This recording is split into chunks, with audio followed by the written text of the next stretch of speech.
ঠিক আছে। হ্যাঁ বলুন। মানে আপনি বাই প্রফেশন কি করেন? আচ্ছা, আমি একজন স্টুডেন্ট, এখনও আমি পড়াশোনা করছি এবং আমি কিছু বাচ্চাদের গান শেখাই এবং পড়াশোনা মানে পড়াই। গান শেখেন? হ্যাঁ। আপনার সংস্থার নাম? সংস্থা নয়, আমার বাড়িতেই সবাই আসে পড়তে। কি নিয়ে পড়াশোনা করছেন? আমার এখন মানে আমি সায়েন্স নিয়ে পড়াশোনা করেছি, আর এখন আমি পড়াশোনা করছি, আর এটাই মানে গানও শিখেছি।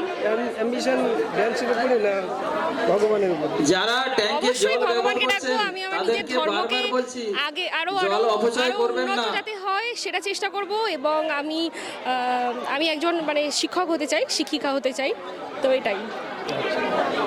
আপনার থেকে যদি কিছু শুধু পড়াশোনা যে আমি শেখাবো তা নয়, আমার ইচ্ছা যে আমি কোনো ছোট বাচ্চাদের আমি ধর্ম সম্পর্কেও আরও অনেক জ্ঞান দিতে চাই, শুধু আমার বাড়ির কেন পাড়ার কেন সকলকেই জ্ঞান দিতে চাই। যার যতটা আচ্ছা, আপনার থেকে যদি কিছু বলতে চান ব্যবহার করুন, অযথা জল ভক্তদের অপচয় উদ্দেশ্যে আমি করবেন বলবো না। যে আমি ওটা আমার আমাদের পানীয় সেরকম জল, বেশি জ্ঞান নেই, তবু জল যেটুকু অপচয় আমি করবেন না। জানি আমি বলবো যে প্রত্যেককে নাম জপ করা উচিত, যার যেই ভগবানকে মানে ভালো লাগে, যেই ঠাকুরকে, রাধা, শিব, দুর্গা, কালী, মানে ভেদ করো না, সবাই আমাদের ভাগবত প্রাঙ্গণে ভগবানকে নিয়ে এগিয়ে চলো, এখনো কেউ কোনো ভেদ পর্যন্ত করো না। যারা কেউ প্রসাদ যদি ইচ্ছা সংগ্রহ করে যে শিব করেননি, শিব শিব সেটাই জপ করো, রাধা তাদের রাধা রাধা জপ করো, উদ্দেশ্যে হরে কৃষ্ণ জানাচ্ছি, মহামন্ত্র জপ করো, জপ তারা করো, যত নাম জপে শীঘ্র পারো আলাদাই শান্তি। আমাদের ভাগবত নাম প্রাঙ্গণে জপ এসে করলেই এগিয়ে যাবে। প্রসাদ সংগ্রহ করো।